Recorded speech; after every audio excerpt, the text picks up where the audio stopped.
welcome to the 8th Dialogue of the War on the World, the ISPI program where we have invited prominent speakers to help us look around the corner and see what the near future holds for global politics, economics and other relevant fields.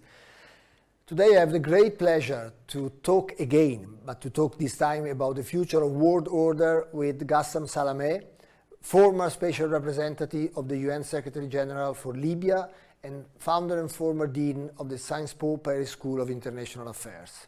Thank you, Professor Salamé, for being with us today. Thank you for inviting me. I always start with an assessment of where we stand in the Ukraine-Russia war. And my question to you, given your experience with different wars, how does this war differ compared with the one you have witnessed in the past? And then are you, at this point, pessimistic or optimistic on the evolution of this crisis in the near term? Well, this is a war that is extremely important for many, many reasons. Let me just point to 2 or 3 of them. One of them is that the fact in the past 3 to 4 decades, like 30 to 40 years, we have had very few regular army battles. We had battles between armed groups or regular armies against armed groups. The only regular armies conflict we have had is between Eritrea and Ethiopia 20 years ago, with 30,000 people dead. But look, for example, at the Arab-Israeli conflict. The latest war among regular armies took place in 1973. That's 50 years ago. So this is a war between regular armies. This is a war where nuclear weapons has been mentioned by the head of state of Russia. And then he had some answers from Western. I know it's not a nuclear alert. I know it's not a nuclear threat, but a nuclear mention cannot pass undetected. It's very important. 3, I think that it is important also because it's at the heart of Europe. And Europe has been sleeping. Venus was sleeping all these past decades. The only city in the world where Fukuyama's end of history was still red was Brussels until this war started. And I think that this war has led everybody, especially our German friends, to sort of put the end of history on the shelf and to see the world as it is, which is a word of mainly balance of power among great countries. 3 great points. In a recent interview with Le Monde, you said we are living in a multipolar order and that the war in Ukraine offers many countries, India, Israel, South Africa, some Latin American countries, an opportunity, at least an opportunity to renegotiate their relationship with the West. Could you elaborate briefly on that? This is a question of agenda. Who sets the agenda? And when you set the agenda, how many countries are going to follow you in setting the agenda? You had Obama coming and saying, pivot to Asia. Well, he could not deliver on that because he was busy with the Arab Spring stories and with other issues. And then now comes Biden and says the main major rival is China. Many countries looked at their interest with China, in Africa in particular, where China is the first trade partner of African countries, or in the Gulf, where most of the oil and the gas are going east and not west, or in Russia, where China is a big buyer of Russian hardware, and said, who sets the agenda? Why should I all of a sudden reconcentrate all my strategic thinking on where the American president asked us to go. And this happened with the Ukraine war. All of a sudden, Europe and the United States said, this is the major war now, and you need to be aligned with me. Well, a lot of these countries came and said, hey, I am India. 70% of my military hardware comes from Russia. What if I sanction Russia today and tomorrow Russia sanctions me with spare parts for my military hardware? Or what do I do if I am South Africa, where Russia has been, or at least the Soviet Union, helped me for decolonization or against apartheid? So it is the power to set the agenda. There are now so many countries in the world, middle countries like Iran, like Turkey, like Brazil, etc., or even small countries like the United Arab Emirates or Rwanda or other countries who come and say, hey, I also need to look at my own interests. I cannot just follow the line when you set a new agenda. About Europe? Well, in Europe, this is a wake-up call for all Europe, as Donald Rumsfeld used to say. It's a wake-up call, and you could see that gradually your country is going to increase its military spending. Brutally, the Germans are going to do the same. And there is this idea that there is a new threat to the East and that war can come back to Europe. It is true that in New Europe, as Rumsfeld used to say, that is Eastern Europe, there are absolutely opposing positions right now. In fact, this war destroyed the Visegrad group, with the Poles in the front line against Russia, and on the contrary, countries such as Hungary almost on Russia's side. So I believe that it produced a very complicated effect. In Western Europe,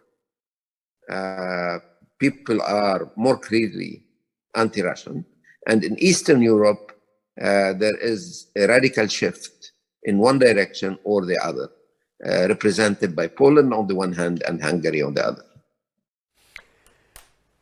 During the Cold War, the Cold War is often mentioned these days. We have a war, but we will eventually have a Cold War. Several countries during the Cold War recognized themselves as non-aligned. Do you think it is possible that a new non-aligned movement emerge from this conflict? Because you mentioned countries saying, I don't go against Russia, but non-alignment is different, neither nor. And which country could be leading it?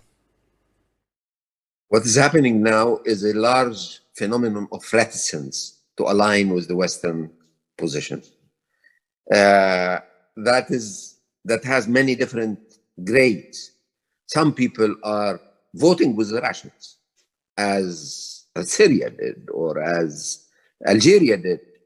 Some are ready to condemn the invasion of Ukraine, but not to participate in the sanctioning. Some are ready to do that, but not participate in the isolation of Russia, like in the latest vote in the General Assembly. So you have a variety of positions rather than a single movement. I don't bet on the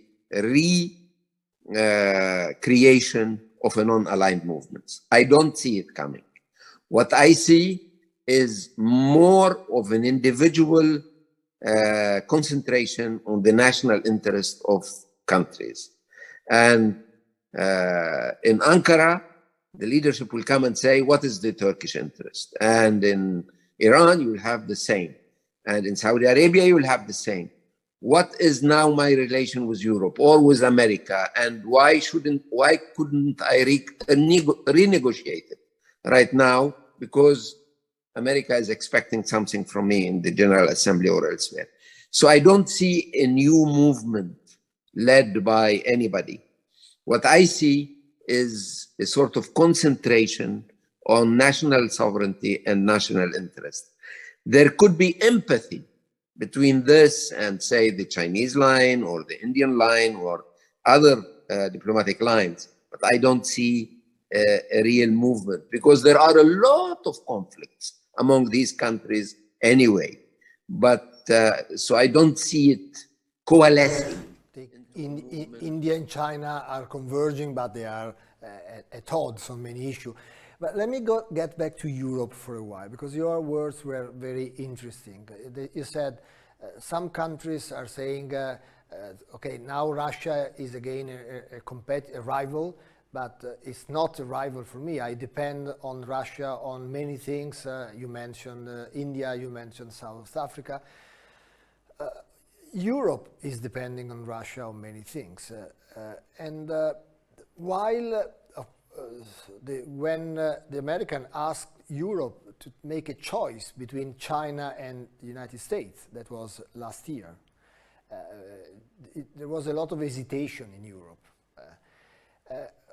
After this horrible war, I'm not doubting on that, after this incredible scene we are watching every day of devastation, of an invasion, I mean, we are not hesitating in taking a hard choice, meaning we are very dependent on Russia, as we are with China for different reasons, but we were hesitant in choosing the United States and China.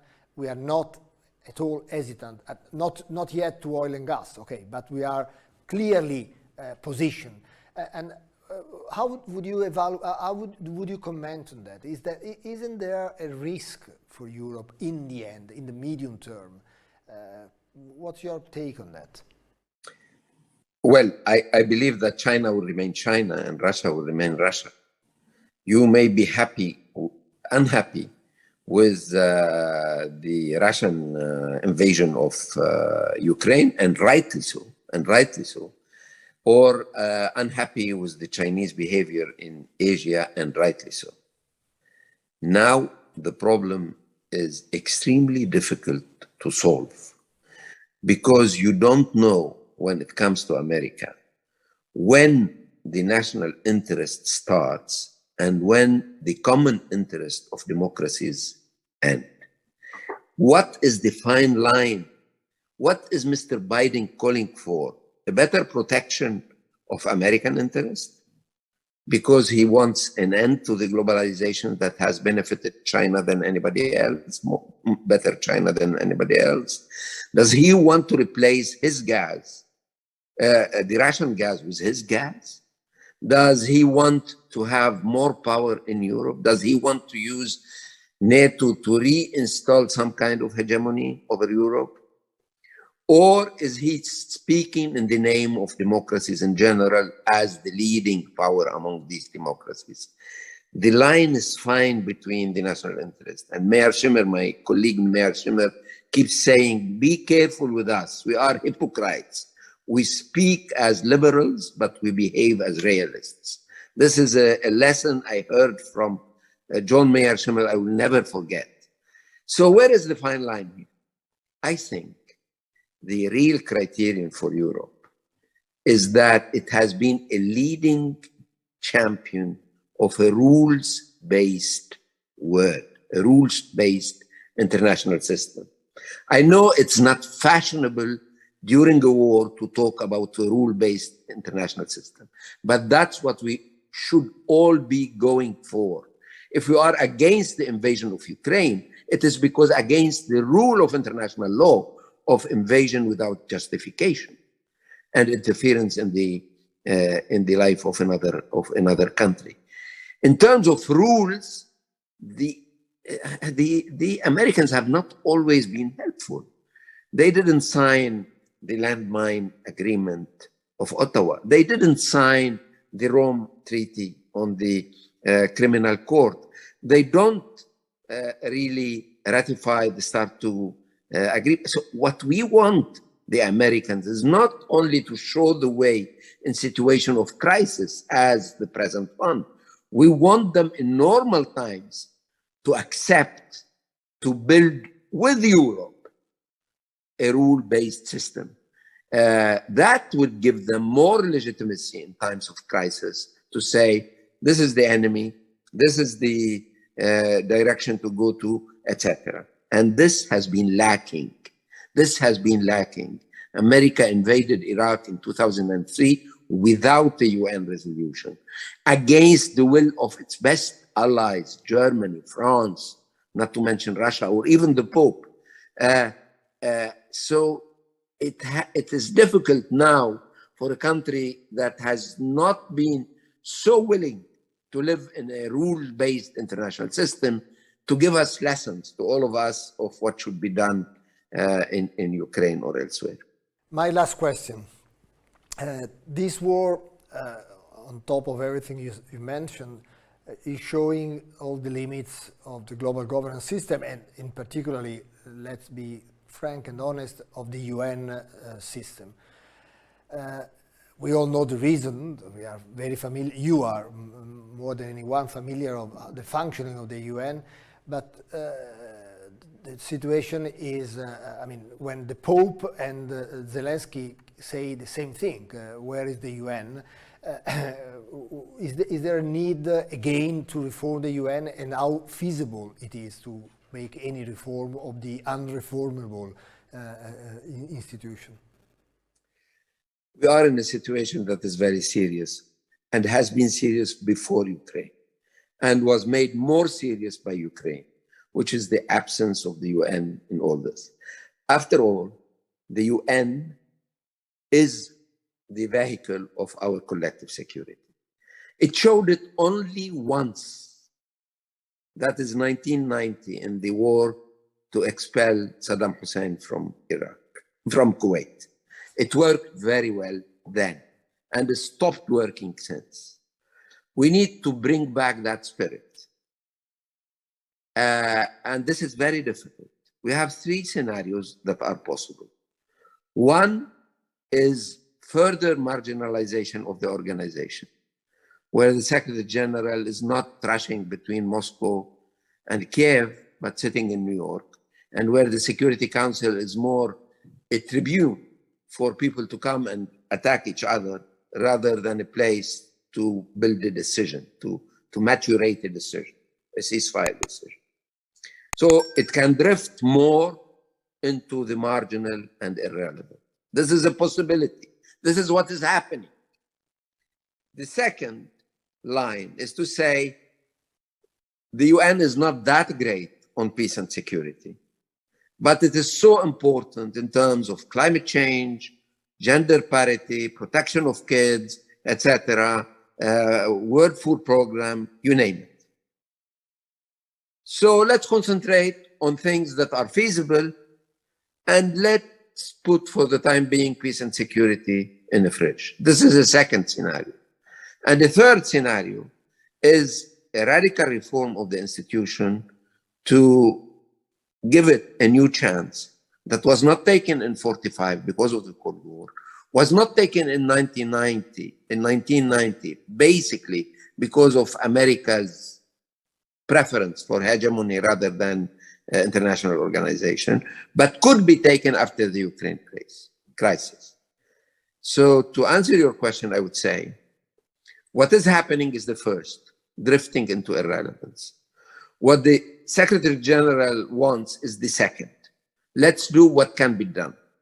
My preference is the third, that if the UN accepts its irrelevance or accepts to put peace and security between brackets and concentrate on the other parts of the agenda, as legitimate as they can be, it is not the UN. Therefore, the most likely is the first, what is happening is the second, and the third is my preference. And I would conclude with this hope, your option 3, the preference. We know it will be difficult, but it's always good to be inspired to big aspiration and not just to sit down on what's happening. Thank you very much, Professor Salamé. It was, as usual, a great pleasure. Thank you for being with us. Thank you for inviting me.